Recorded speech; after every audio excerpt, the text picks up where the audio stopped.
Alrighty, hey guys. So let's chat, shall we? Good evening, ladies and gentlemen. We just want to take this opportunity just to let you know that we're very, very grateful for you. Let's hit it, fellas. So I am ecstatic. I have new music that is on the way. I am recording a brand new album. My new album is called A Legacy of a Daughter of Abraham. My dad's name, for those of you who don't know, is Abraham. And he is a pastor in Alabama. There are quite a few stories in regards to Abraham that stuck with me in creating the title for this album. One being Abraham and Sarah, and how Sarah, felt she was too old to have a child, but it was a promise that God had made to their family that she would bring forth a son. And I know that everybody has kind of been in a season like that where they felt like they were too old to accomplish a dream, or you feel like God has made a promise to you, but it hasn't happened yet. But the key word is yet. And so I've been doing music for a very long time. I stepped away for a little while, but I know the promise that God gave me. In this new season, we are running with the promise, running with the dream, hitting everything head on, from new music that is inspired and God has breathed on so good, and I'm so excited about it. From rebranding to looking a little different than maybe the last time you guys have seen me. Just being excited about, even the new discipline that God has given me. I am just excited about all things new. There were a lot of times that I did not think that I would see today, that I did not think that I would see today, as in creating music again. Feeling a joy about creating music, having a joy about leading worship and singing songs to encourage people. I just didn't think that might have been for me anymore. But I am elated to feel like I am living now in the prayers of unexpected joy that I prayed for. Like I'm living in my morning season. Not MOURNING. I'm living in my morning season, and I'm excited about it. So I have a new song coming out called Thank You. It is inspired strongly by big band, right? I've been singing with Darren Atwater and Soulful Symphony for, I'm really telling my age here, for a little over 20 years. And here recently we did a concert in Philly. We went to the show, and it was only one solo in the show, and I'm very grateful it was mine. And I got the opportunity to sing a song entitled Pink with Soulful. And it was amazing. It was incredible. Fast forward, I was home taking a nap in a very deep slumber after work, getting ready for rehearsal for church. And Phil, woke me up like, hey, I know you're taking a nap, but I just got an idea. I just need you to hop on the microphone really quick. And I'm like, okay. In my stumbly slumber, walked over to the mic, and he just kind of said, I'm gonna talk the words, the song. And I'm like, okay. And to my surprise, it was I guess what we call a devotional song. I'm Baptist, forgive me guys. We sang it in devotion, or a devotional song, but Lord, I just want to thank you. But he said, I think it'd be cool to swing it. And I'm like, swing it? Like jazz? And he's like, yeah, I think it could be cool. And he played me the idea that he had, which was really just a rough piano. And we just sang over it, and the rest is magic. So, I think us taking a chance and doing a song that is traditionally like a devotional song and making it big band was a really, not only risky, I'm going to say it was huge, but it's definitely risky, because people have their favorite devotional songs. Like you can go into any church in 8 Mile, Alabama, and a little small church back in the woods and hear them singing, Lord, I just want to thank you. Or you can go to Potter's House and hear them singing, Lord, I just want to thank you, right? Or you can turn on the radio and you might hear, I call her mom, but Marette Brown Clark, you can hear her singing, her version of Lord, I just want to thank you. And this is just another version. Same message, gratefulness, singing it to the same person, to the Lord, but it's just a different take on the same message, right? We had a conversation not too long ago, but it's literally just like potato salad is a very common thing, right? We make jokes about it. People put raisins in it.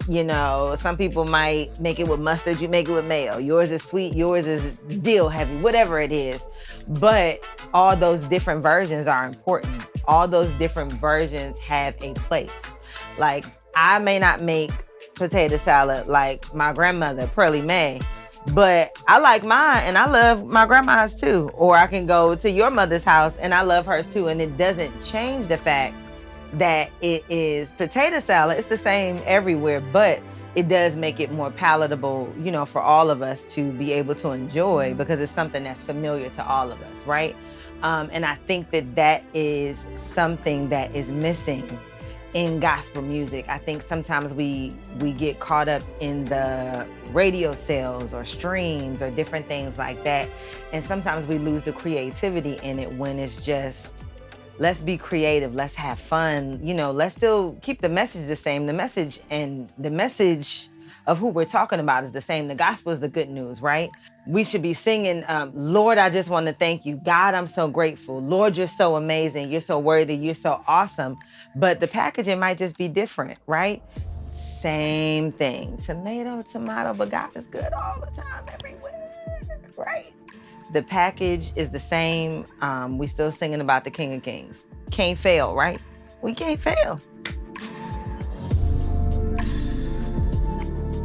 So can I say, true artistry, I believe, is all in the details, completely. And I want to say that this process has been no different. When it comes to finding music, especially when you're going to do a music that is very true to a certain musical genre, the one thing that I really stressed is that if we're going to do big band, I don't want it to be corny. I want it to be as authentic as possible. I went to an art school. We've done jazz since the 5th grade. And I mean 5th grade doing New York voices and Manhattan transfers and take 6. So if you were going to do jazz, you had to do jazz. If we're going to do horns, we need real horns. We needed all of that in order for it to be great. So this process for this particular song was very detailed. We started with the horn session back in, I believe, October, November. And we pulled out what I think are the best of the best of the horns. I'm talking Tim Green, I'm talking Mo Horns, I'm talking Larry Mack, drums, piano. So we brought in Quincy Phillips, who travels internationally doing drums, right? We brought in Mr. Josh Davies, to play piano. And then we brought in Jason Torres, who played upright bass. I wanted it to be as authentic as possible. What I did was that I found songs that were authentic to the feel that I wanted, and I engulfed myself in it. That was pulling out the Sarah Vaughns, that was pulling out stacks of Ella, that was pulling out live performances as well as recorded albums. I wanted everything. I wanted the full experience. So I had to get into a discipline because I'm singing gospel every week. I'm belting every week. I can do this or that, but jazz is a different type of beast. So we got in those sessions and it was very detailed. No, this is not it. I don't like this feel. Maybe if the bass does this, or maybe if the drums swung like this, I think I would like the feel. And then fast forward to my vocal sessions. My vocal sessions were rough. Not only was I hard on myself, but in that particular session, you got to have people that are around you that are going to be honest and say, yeah, I don't think the session is working for you today because you're not really finding your pocket. I recorded voice notes. I recorded feels, I recorded different swells, I emulated different trumpet sounds that I heard. There's one part after the bridge where I wanted to like really sound like Louis Armstrong, where he like really wah, wah, wah, wah, does that thing with the trumpet that he does with his voice. And after we did that, I was happy with what we got. But you got to be honest with yourself. If it ain't good, it ain't good.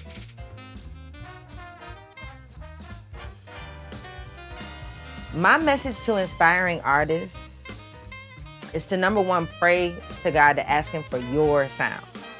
Ask him for your sound. There's already one of everybody that's been created. You don't need to be anybody else, right? Pray to God to ask him for your sound, and not only ask him for your sound, but ask him for the confidence in order to not only have your sound, but to do it boldly.